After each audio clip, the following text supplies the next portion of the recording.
Hello guys, welcome to my new vlog. સભી કો જય શ્રી કૃષ્ણ, જય શ્રી મહાકાલ. નવા વ્લોગમાં તમારું બધાનું સ્વાગત છે. જય માતાજી. છોડને પાણી આપવાનું કામ કરીએ. 2 દિવસથી બિચારા છોડને પાણી આપ્યું નથી અને મારો ગુલાબનો છોડ બહુ મસ્ત ગ્રો કરી ગયો છે. અને પછી ઘરનું કામ બાકી છે, રસોઈ બાકી છે, બધું ફિનિશ કરીએ. મિહિરભાઈ સ્કૂલ ગયા, મિહિરના પપ્પા જોબ ઉપર ગયા અને હવે ધ્રુવી 2 દિવસમાં આવવાની જ છે. તો જોતા રહેજો મારો વ્લોગ. ત્યારે ફટાફટ કામે લાગી જઈએ. હજુ મારે એક બીજી ચેનલનું લાઈવ પણ પતાવવાનું છે. બહુ બિઝી છે લાઈવ ભાઈ. જુઓ ડવની પ્રોડક્ટ વેચાવા બેન આવ્યા છે અને અમે અહીંયા આમના જોડથી હું દર વખતે લઉં છું શેમ્પુ ને એવું, અને બહુ મસ્ત મળે. જેટલી વાર આવું બેન એટલી વાર લઈએ તમે, નહીં? મજામાં? તો ગાઈઝ લેવાનું રાખજો ડવથી. તમારા મસ્ત મજાના વાળ બાળ મસ્ત મળે છે. પાણી નાખવાનું બરાબર. તો ગાઈઝ જુઓ અહીંયા ડેમો બતાવીશ ડવનો. 4 જારની અંદર પાણી ભર્યું છે. પછી 2 જારની અંદર શેમ્પુ એડ કર્યું. જુઓ ડવનો ડેમો બતાવવામાં આવે છે. જોજો બધા ગાઈઝ.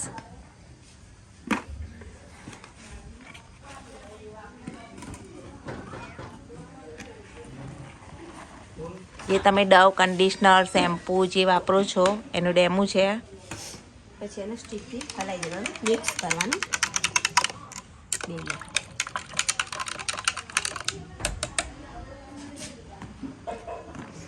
પછી એમાં 2 ચોટી નાખવાની. હવે એમાં ચોટલી એડ કરી છે. જુઓ વાળ બંનેની અંદર 2 ચોટી એડ કરી.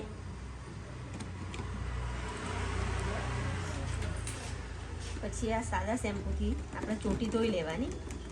એકમાં સાદું છે અને એકમાં ડવ. પછી એને સાફ પાણીથી ધોવાનું.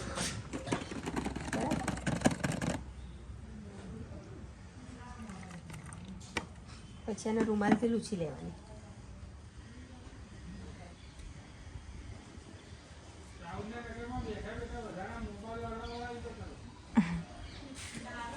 હવે સાદા પાણીથી આપણે જે નોર્મલ શેમ્પુ હતું એનાથી આ ચોટી ધોઈ અને લૂછી છે.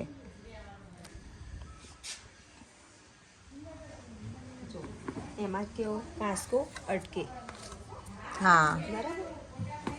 એમાં કાંસકો અટશે. એ ચોટલીના આપણે ઓળાઈએ ને તો જો આ કાંસકો અટકાતો હોય છે. અને ડવથી આ ચોટલી ધોઈ હવે તમે જુઓ એમાં કન્ડિશનર કરવાનું. કન્ડિશનર કરવાનું હોય છે.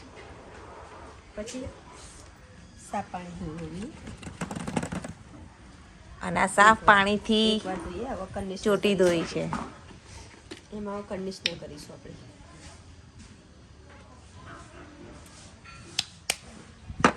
એને ખભાથી નીચે લગાવવાનું. ખભાથી નીચેના ભાગમાં આ રીતે લગાવી દેવાનું. જુઓ જે સાથે કન્ડિશનર આવેલું હોય છે તમારા ડવ શેમ્પૂમાં એ. પછી પાછું સાફ પાણી ધોવાનું. બરાબર. ફરીથી એને સાફ પાણીમાં ધોઈ નાખી ચોટલીને. 5 મિનિટ મસાજ કરવાની. હો 5 મિનિટ મસાજ કરવાની. લગાવી એટલે આપણે ડવથી ધોઈએ માથું એ પછી કન્ડિશનર કરવાનું. એમ નહીં, ડવથી શેમ્પૂથી માથું ધોયા પછી એના પાણી વેળવાનું કે તરત પાણી? પાણીથી ધોઈ લેવાનું. બરાબર. કન્ડિશનર પછી કન્ડિશનર પછી 5 મિનિટ સુધી મસાજ કરવાની એના વાળમાં. બરાબર. પછી ધોઈ લેવાનું સાફ પાણીથી.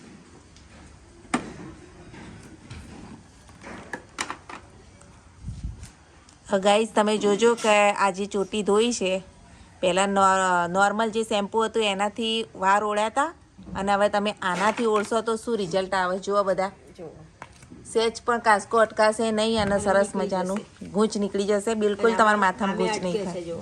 હા બરોબર. સરકી જશે. સરસ સરસ. રેશમી અને મુલાયમ થશે. ગાઈઝ સિસ્ટરે બહુ જ મસ્ત માહિતી આપી ડવ શેમ્પૂ વિશે. કોને કોને ગમી કમેન્ટમાં જરૂરથી કહેજો બધાએ. સાંજ થઈ ગઈ છે અને મિહિરભાઈ જુઓ વર્ક કરી રહ્યા છે. અત્યારે ભણવા બેઠા નહીં મિહિરભાઈ? દીવાબત્તી કરી અને પછી ભણવા બેઠા છે. મિહિરના પપ્પા આવી ગયા જોબ ઉપરથી. હેલો, જય શ્રી કૃષ્ણ, જય મહાકાલ. અને હવે આપણે રસોઈ તરફ વળીએ. તો રસોઈમાં બનાવશે આજે પાઉંભાજી. તો જુઓ પાઉંભાજી માટે હવે બધા શાક ને બધું બાફવાનું છે. તો ચાલો પાઉંભાજી બનાવીએ આજે. જો અહીંયા બટાકા મૂકી દીધા 4 થી 5 જેટલા, અને અહીંયા જુઓ વટાણા લઈ લીધા, બાફવા માટે મૂકી દીધા છે. અને અહીંયા આપણે બધી શાકભાજી સમારી લઈશું. જુઓ ગાજર, કોબી, પછી ફુલાવર ને ડુંગળી ને બધું સમારીને એની ગ્રેવી બનાવવાની છે. ગાઈસ જુઓ મેના પપ્પા ભાજી પાઉં બનાવે છે. મોડું થઈ ગયું જમવાનું, તો અહીંયા બટાકા, સબ્જી બધી ફુલાવર, કોબીજ, ગાજર અને વટાણા બધી સબ્જીના મિક્સ કરીને અહીંયા જો બધી ગ્રેવી મેં બનાવી દીધી છે. તો ચલો શરૂઆત કરીએ ભાજી પાઉં બનાવવાની. આપણો લોટ રેડી છે, તો આપણે રોટલી બનાવીએ. અને અહીંયા મેના પપ્પા ભાજી પાઉં બનાવો. ફટાફટ રસોઈ બનાવી લઈએ. પછી પહેલાં ડુંગળી ફ્રાય કરી દીધી જીરું નાખીને. તો ગાઈસ લાસ્ટમાં આપણે બધી સબ્જી જે ક્રશ કરી હતી ને એ બધી ઉમેરી દીધી. મસાલો તો પહેલાં મસ્ત રેડી કરી લીધો તો જુઓ. હવે ભાજી પાઉં તૈયાર થઈ જાય એટલે તમને બધાને બતાવીએ. જુઓ ભાજી પાઉં રેડી. ઉપરથી ભાજી પાઉં મસાલો એડ કર્યો, એનાથી જ ટેસ્ટ આવે ભાજી પાઉંનો. જુઓ મસ્ત મજાની ભાજી પાઉં રેડી થઈ ગઈ છે. ભાજી રેડી થઈ છે, પાઉં લેવા જવાનું બાકી છે હજુ. પછી જુઓ કોથમીર એડ કરી દીધી, તો આપણો મસ્ત મજાની ભાજી પાઉં રેડી. જુઓ જમવાનું નીકાળી દીધું છે અને ભાજી ટેસ્ટ કરીએ. ચલો તો જુઓ ગાઈસ મસ્ત ભાજી રેડી થઈ ગઈ. ટેસ્ટ કરીને જોવી પડે. બહુ જ મસ્ત ટેસ્ટી ભાજી તૈયાર થઈ. ચલો જમી લઈએ હવે. તો ગાઈસ ચલો આપણે પણ જમી લઈએ. દાદાને બધાને ખાવાનું કાઢી દીધું છે, અને દાદા પણ આવી ગયા છે જમવા માટે. અને બ્રેડ ને રોટલી સાથે ખાઈશું ભાજી પાઉં. ડુંગળી ને કોથમીરવાળી મસ્ત ડુંગળી, લીંબુ, પાઉં અને ભાજી. અને ઓલી સાઈડ બધા બેસી ગયા. દાદા ને એના પપ્પા છે ગયા. પપ્પા હાથ ધોવા ગયા હતા, હાથ ધોઈને આવ્યા જુઓ ખાવા. મીર કેવી બની? હજુ ચાખર, હજુ કાઢો વિડીયો ઉતારી. ચલો આપણે તો ટેસ્ટ કરી લીધો. આપણને ભાઈ મીરભાઈનો રિવ્યુ લઈએ. કેવી બની મીર? મસ્ત બની. બધાને ગમી. આમ તો પહેલી વાર ભાજી પાઉં બનાવી. આમ તો મને 2-3 વાર બની જતી હોય છે, પણ આ વખતે તો પહેલી વાર બની છે. મીના પપ્પા હસા 2 વર્ષે બની. કોઈ નહીં, ગઈ સાલનો વિડીયો જોવા ગુજરાતી વાનગી નથી બનાવી. હા, ગુજરાતી વાનગી બની છે.